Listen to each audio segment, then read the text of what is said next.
So Scott teaches it a bit different. So if you hear something different when he shows it, it's fine. Like it's a strategy that works for him. I think it's sort of like probably two different means It's to the the same difference end. between you using an S grip and a gable grip. Yeah. Yeah. So what I like to do that you saw in the John Smith video that I sent is really divide the body, right? And because my motion on this is me wanting to penetrate from the inside of his leg out, the way that I'm going to divide the body, it should make sense, right, is on the inside, on here, right? Versus on the outside here where it's impossible to get that angle that I want, right? That's for an outside single, that's for a sweep single. So the first thing I'm doing is I'm dividing the body. The second thing that I'm doing generally, and you'll see this already, he has a staggered stance, right, with his left leg a little bit forward. I'm going to place the leg that's aligned also forward, right? So I don't want to hit this shot on that leg with this one forward, right? I've got to line them up here. Yeah.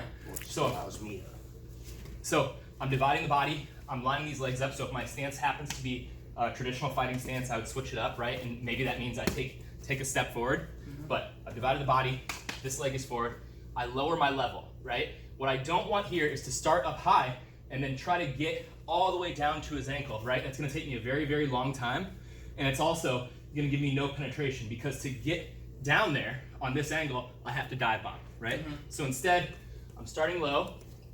When I shoot in now, if there are 3 points of contact that are sort of like fast follows of each other, they're almost simultaneous, right? It's gonna be my forearm, my knee, and then sort of my temple area, okay? So my knee is gonna drop down.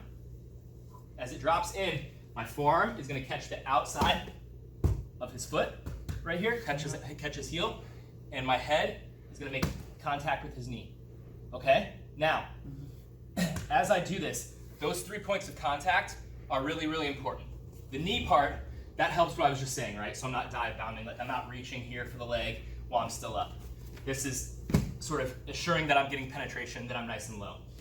The hand on the mat is to ensure that he can't turn his foot out. If I start to grab like this and he can turn out, now he's got all of these points to pivot, to step over, exactly, right? And then the head, this is what's really driving, right? The outside hand is a block. I'm not pulling. It's really tough to pull his foot, in fact, right? But it's very easy to block and push over. So my head to his knee, my other side hand is posting, right here, down at an angle, and I catch this other leg on the outside so I can come around, okay? So again, I'm in a good wrestling stance. We're lined up. I divide his body in half so I can get this angle, dropping in over the top, down, down, down, and around. Any questions? One like fear I always have is like how do you ensure not getting kneed in the face? It's really two things. It's that your head is up, which is almost always the case in wrestling, right? Like whether I'm showing you that outside single, that double, whatever, something I'm constantly gonna say is that your head is up. Okay. And that allows you to see where you're going, right? And not miss your mark. If you go head down, there's a very good chance Yeah. to drive in because you just misjudge it.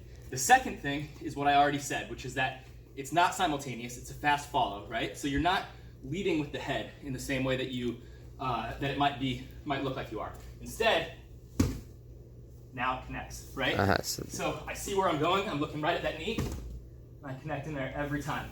And as we start these shots, we're gonna build on that, right? So we're gonna do it without a partner, and then we're gonna do it just sort of getting here, disconnected, and then finishing, and then we'll do the full takedown. But that's the biggest thing, is keep your head up so you can see where you're going. Okay. So you don't make contact right away. You kind of give yourself a little inch and then you go in. To give you an example, like go ahead and as you're changing levels, say I step in, as you're here, it gives him the option. He's not just committed to John Smith. He's not just firing his head forward as I bring my knee forward. So as he's changing levels to the side, he sees the shift. I go outside. So if you get tunnel vision and stick on a single move, you will get here. If he moves that head in, Yeah. you're gonna eat it. Right in the forehead. But Yeah. as I said, I saw it coming as I was here. So I'm here. I see that turning. I'm not gonna. I mean, your eyes will see it. Your body will be like, "Don't hit it, motherfucker." Right. Okay. Should we try it?